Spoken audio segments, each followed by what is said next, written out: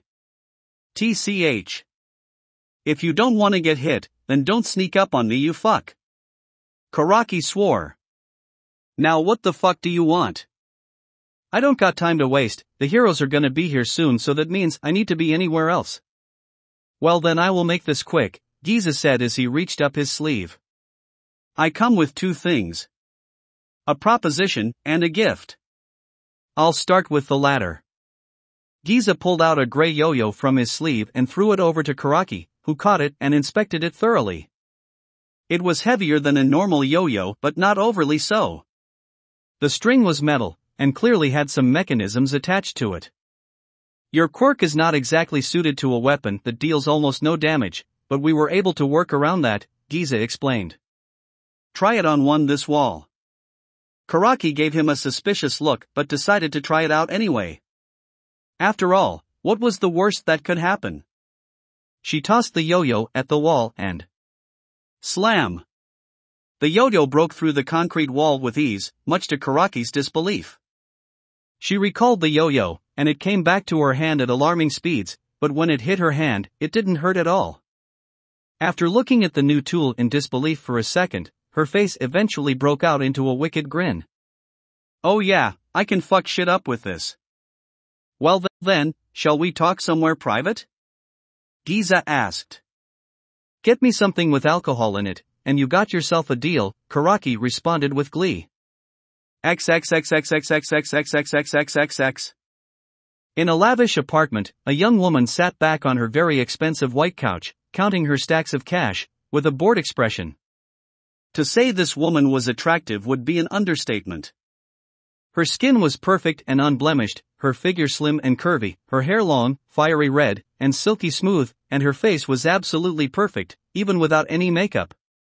Although her attire might not be what one would expect. She wore a gray hoodie one side too big for her, and some purple pajama pants. Not really caring all too much about her appearance at the moment. She just had an excursion at the worst part of town after some scumbag tried to drug her drink. She did end up going home with him, but he quickly fell victim to her quirk and was left with absolutely nothing. She sighed. Good lord, it's just too easy. Can't they give me a challenge for fuck's sake? Or at least something exciting? Ugh, why is being rich so boring? Looking for excitement? Fuck. The woman jumped out of her seat and looked behind her to see Giza standing there. Who the fuck are you? I apologize, that's actually one of the few times I get a normal reaction when I do that, Giza explained with a bow. I heard you were looking for something fun and were willing to do less the legal things. Yoku Miru. Well, you're not wrong.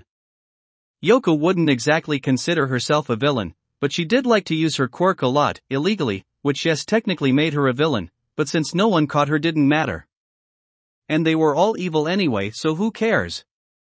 She was going to use her quirk on Giza, but unfortunately, she noticed he was not focusing on her, meaning he knew what her quirk was, and how to counter it. This was problematic as he was likely very skilled considering he snuck into her apartment without her noticing and without setting off the security, and she had no real way to defend herself if her quirk didn't work. What do you want? I want to offer you the excitement, riches, and fame you've been looking for. Giza offered. So, does that sound appealing to you? Well, considering you're saying all the right things, you probably already know that it does, Yoku admitted cautiously. But I asked what you want, not what I could get out of it.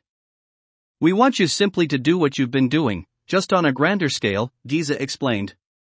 So, what is your answer? All right. I'm listening.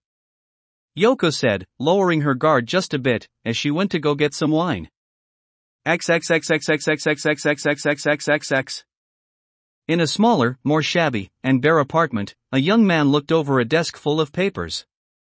The man wore a white lab coat and a green shirt with a pizza on it, had slicked back gray hair, and dark brown eyes, and was looking down at the papers with a frustrated expression. All of them were requested for him to be employed by various different sources, and while most people would ecstatic to have so many choices, none of them interested him. Why?